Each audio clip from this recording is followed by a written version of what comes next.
घर में इन तीन पक्षियों के टूटे पंख रखने से होती है तेज बरकत, तरक्की, देख जलते हैं लोग। प्राचीन काल से कुछ पक्षियों का घर में आना या दिखना शुभ माना गया है। शकुन शास्त्र में बाकायदा इसके लिए अलग से एक पक्षी अध्याय ही रखा गया है कि किन किन पक्षियों का घर में आना शुभ या अशुभ होता है।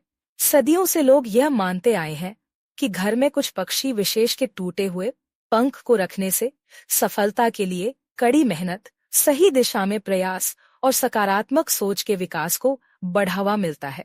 जीवन में शुभता का उदय होता है। वास्तुशास्त्र के मुताबिक घर में कुछ खास पक्षियों के टूटे हुए पंख रखने से दिन दूनी रात चौगुनी तरक्की होती है।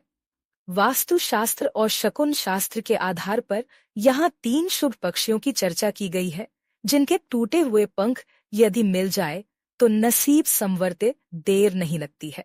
लेकिन ये ध्यान रखना जरूरी है कि इन पक्षियों के पंख नेचुरल तरीके से उनके शरीर से अलग हुए होने चाहिए, न कि बलपूर्व तोड़े गए हों, अन्यथा लाभ की जगह हानि होने की आशंका रहती है। आइए जानते हैं ये तीन पक्षी कौन कौन से हैं। नंबर 1, मोर पीकॉक। घर में मोर पंख रखने की परंपरा बेहद प्राचीन है। मान्यता इससे घर में सकारात्मक ऊर्जा का संचार होता है और बरकत मिलती है। बता दें, मोर का संबंध देवताओं में भगवान कार्तिकेय से है, तो देवियों में ये माता सरस्वती के बेहद नजदीक है। मोर को कला और संस्कृति का वाहक माना गया है। कहते हैं जिन व्यक्तियों को प्राकृतिक रूप से मोर के बदन से टूटा हुआ पंख मिलता है उसका जल्द ही भाग्योदय हो जाता है। मोर पंख भगवान श्री कृष्ण के मुकुट की शोभा है। वास्तुशास्त्र में भी मोर पंख को बेहद शुभ माना गया है।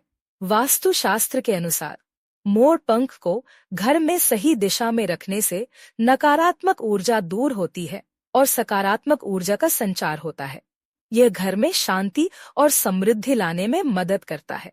मान्यता है कि दिवाली, धनतेरस, सरस्वती पूजा और अक्षय तृतीया के दिन मोर पंख घर लाने से बरकत होती है। नंबर 2, नीलकंठ। नीलकंठ पक्षी को हिंदू धर्म में बहुत शुभ माना जाता है। इसकी नीली गर्दन और पीली चोंच इसे एक आकर्षक और पवित्र पक्षी बनाती है। कई लोग मानते हैं कि नीलकंठ पक्षी के पंख को घर में रखने से कई तरह के लाभ होते हैं। हिंदू धर्म में इस पक्षी को भगवान शिव का अवतार माना जाता है, इसलिए इसके पंख को घर में रखना शुभ माना जाता है।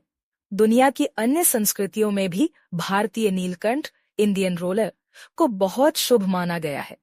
कुछ शास्त्रों में नीलकंठ पक्षी को देवदूत का संदेशवाहक माना गया है, इसलिए इसके पंख को घर में रखने से सकारात्मक। मान्यता है कि नीलकंठ पक्षी का पंख बुरी नजर से बचाता है और घर में सुख शांति लाता है। नंबर 3, कबूतर पिगन। वास्तु के अनुसार जिन घरों में कबूतर आते हैं और अपना टूटा हुआ पंख छोड़ जाते हैं वहां परेशानियां नहीं आती हैं। कहते हैं कि घर में कबूतर का टूटकर गिरा हुआ पंख रखा जाना अच्छा होता है और यह खुशहाली लाता है। बहुत से लोग कबूतर के टूटकर गिरे पंख को सफेद कपड़े में बांधकर रखना अच्छा मानते हैं। मान्यता है कि कबूतर के पंख को घर में रखने से घर में शांति और सद्भाव का माहौल बनता है। वहीं अनेक लोग कबूतर के टूटकर गिरे पंख को लेकर टोटके भी करते हैं। वे कबूतर के टूटे हुए पंख को लाल कपड़े में बांधकर तिजोरी में रखते हैं और मानते हैं कि ऐसा करना भी शुभ होता है। मान्यता है कि ऐसा करने से माँ लक्ष्मी की कृपा से घर में रहने वाले लोगों की इनकम बढ़ जाती है। सभी लोगों की अपने अपने कामों में खूब तरक्की होती है।